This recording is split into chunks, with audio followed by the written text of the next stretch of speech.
தேர்தல் நெருங்கிவிட்டாலே போதும் அரசியல்வாதிகளுக்கு எங்கிருந்துதான் வேகம் வருமோ தெரியாது.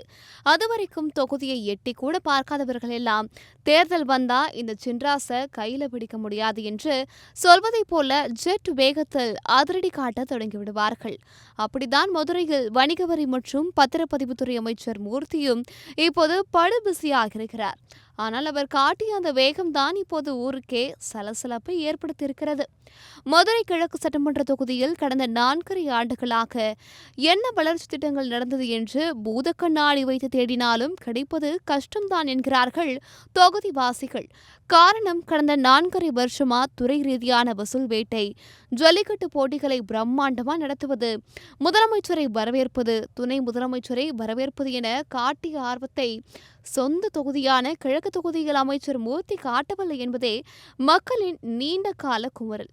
மேற்கில் காட்டும் அக்கறையை கிழக்கில் காட்டவில்லையாம். ஆனால் இப்போது தேர்தல் நெருங்குகிறதே, சும்மா இருப்பாரா அமைச்சர்? கடந்த 4.5 ஆண்டுகளாக தொகுதியை கண்டுகொள்ளாத அமைச்சர் மூர்த்தி இப்போது திடீர் ஞானோதயம் வந்தது போல ஒவ்வொரு தெருவாக இறங்கி பழைய திட்டங்களுக்கெல்லாம் புதுசா பெயிண்ட் அடித்து புது திட்டம் போல ரிப்பனை வெட்டி தள்ளி கொண்டிருக்கிறார். 4.5 வருஷம் என்ன ஆனாலும் பரவாயில்ல, தேர்தல் நேரத்தில் என் மக்கள் கஷ்டப்படக்கூடாது என்ற திடீர் பாசமா, இல்லை ஓட்டு கேட்டு போகும்போது மக்கள் விரட்டிவிட்டக்கூடாது என்ற பயமா என்று தெரியவில்லை. தொகுதி முழுக்க ஒரே திறப்பு விழா சத்தம்தான் கேட்கிறது. இந்த வேகத்தில்தான் ஆண்டார் கொட்டாரம் ஊராட்சியில் ஒரு தரமான சம்பவத்தை அரங்கேறியிருக்கிறார்கள். அங்கே உள்ள களஞ்சியம் நகரில் கடந்த வருடம், அதாவது 2025 டிசம்பர் 24ஆம் தேதி ஒரு புது கலையரங்கத்தை அமைச்சரே வந்து திறந்து வைத்தார். சரி, மக்களுக்காவது பயன்படுமே என்று பார்த்தால் அங்குதான் காத்திருந்தது ஒரு பெரிய ட்விஸ்ட். அந்த கலையரங்கம் திறந்து சரியாக 40 நாள் கூட ஆகவில்லை. திடீரென நேற்று அந்த கலையரங்கத்தின் 2 பக்கமும் தகர ஷீட்டுகளை வைத்து அடைத்து புதிய ரேஷன் கடை என்ற போர்டை மாற்றி கலர் பேப்பரையெல்லாம் தொங்கவிட்டு அதே கட்டிடத்திற்கு இன்னொரு திறப்பு விழா நடத்த பிளான் போட்டு விட்டார்கள். ஆமாங்க, நீங்க நினைக்கிறது சரிதான். அதே கட்டிடம்தான், அதே இடம்தான், ஆனா போர்டு மட்டும் வேற.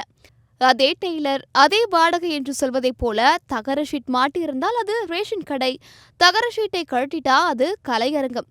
எப்படி நம்ம அமைச்சரோட மாஸ் ஐடியா! ஒரே கல்லில் 2 மாங்காயில ஒரே பில்டிங்ல 2 திறப்பு விழா. தற்காலிக ரேஷன் கடை என்கிற பெயரில் ஏற்கனவே திறக்கப்பட்ட ஒரு கட்டிடத்தை அவசரமாக அடைத்து மீண்டும் ஒரு திறப்பு விழா நடத்துவது எல்லாம் தேர்தல் நேரத்தில் கணக்கு காட்டுவதற்காக நடத்தும் நூதன மோசடி என்று கிராம மக்கள் வெளிப்படையாகவே புலம்பி தள்ளுகிறார்கள். அது மட்டுமல்ல, ஆங்காங்கே தகர ஷீட்டில் வண்ண காகித பூக்கள், மாலைகள் என்று தடபுடலாக ஏற்பாடு செய்தாலும் இந்த கூத்தை பார்க்க, அமைச்சரை வரவேற்க அங்கே பெரிதாக காக்கா கூட இல்லை என்பதுதான் சோகம். வரவேற்க ஆள் இல்லாத நிலையில் வந்த அமைச்சர் அதிகாரிகளோடு சேர்ந்து ஆளில்லாத கடைகள் டீ ஆத்திர கதையாக யாருமில்லாத இடத்தில் அவசர கதையில் ரிப்பனை வெட்டிவிட்டு மின்னல் வேகத்தில் அங்கிருந்து எஸ்கேப் ஆகிவிட்டார். மொத்தத்தில் தேர்தல் வந்துவிட்டால் போதும், அமைச்சர்கள் எதையெல்லாம் சாதனை என்று கணக்கு காட்டுவார்கள் என்று தெரியாமல் பொதுஜனம்தான் விழி பிதுங்கி நிற்கிறது. அமைச்சர் மூர்த்தியின் இந்த 2-in-1 டெக்னிக்கை பார்த்து மதுரை மக்களே கொஞ்சம் மிரண்டுதான் போயிருக்கிறார்கள். எது எப்படியோ, எலெக்ஷன் முடிகிற வரைக்கும் அந்த தகர ஷீட்டை கழட்டாமல் இருந்தால் சரிதான் என்று சொல்லி சிரிக்கிறார்கள் தொகுதி மக்கள்.